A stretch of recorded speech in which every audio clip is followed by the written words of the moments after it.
Howdy, my name is Mr. Hirsch. I am going to show you how we're going to do this reading inventory that you are going to be taking here. The big point of this reading inventory is to figure out where your reading score is. If you've ever heard of the word Lexile, that's what we're going to get out of this test.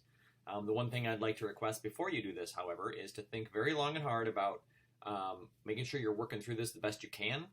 Because if we get a score that doesn't match, you might be misplaced in next year's classes. It might mean that we don't fully understand where you're actually at, and so as a teacher, we can't be as helpful to you as we might otherwise be. So please make sure you take this one seriously and work the best you can. And here we go. So to get to the test, to get to the reading inventory, you can go to our school website, all right, and you're going to select a school and go to Shelton High School. And what's going to happen down at the bottom here is you have your 812 application launcher. So I think there's a little announcement that'll pop up, but I have already been here, so I've stopped it. You close the announcement, and then you're going to click 8 to 12 application launcher. All right, and what you do then is, there's the announcement. You're going to click HMH Central here. So not K-12, not Clever, but HMH Central. Click that, okay? What's going to happen is then you're going to log in using your student ID, and then your first and last initial and student ID. So let me say that again. Student ID number, so the same thing you log in with Skyward, and then first and last initial, and then student ID. Okay, so it'll be, so for example, maybe your number is 555-5555, right?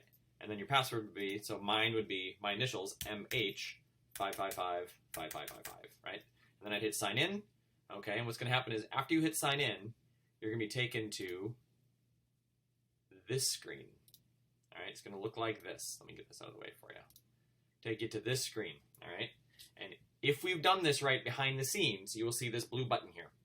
So you're going to click that blue button that says Reading Inventory. You click that, all right, and it will take you to this screen.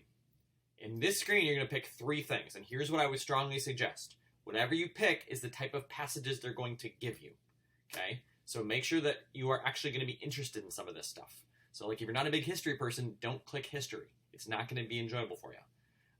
So for example, I might choose humor, I might choose sports and hobbies, and maybe I'll choose myths, folktales, and legends, right? That's maybe who I am.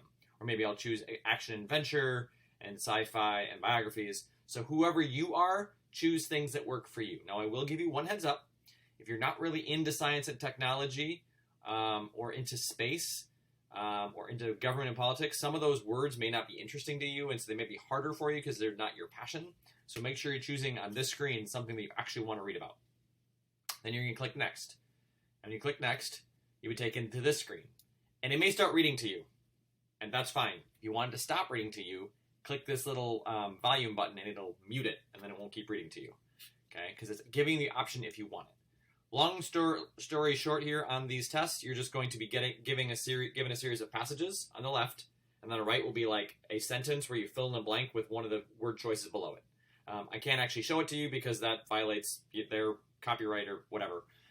So on the left, though, will be a passage, and then on the right will be a sentence with usually a blank space, and then you fill in from the multiple choice which word that you think fits there based on the context of what you just read. Now you're going to hit Next. When you're ready to take this test, you hit Next. That first question will pop up. You will have 3 skips available to you. Those are ones where like you're looking at something and it's just, for whatever reason, that particular one is not working.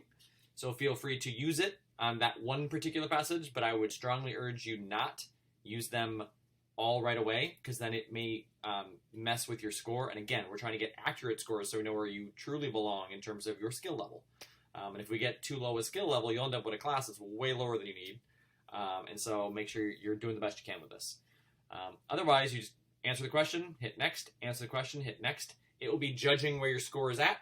And as it kind of gets a set, so it's going to ask probably some really easy ones and some really hard ones. And it's going to try and narrow it down to the rough range of your reading score. And so you'll probably get 15 or 20 questions. And it will kind of narrow it down to, okay, yep, this is your rough reading score. And remember, it's a scale, so your realization is that you might get, say, on 1,000. That might mean that regularly you might read between 950 and 1,050. It's just kind of a rough target of where you're at right now. Okay, so do the best you can. Thank you for taking this test for us and helping you figure out where you're at as well. Have yourself a good one.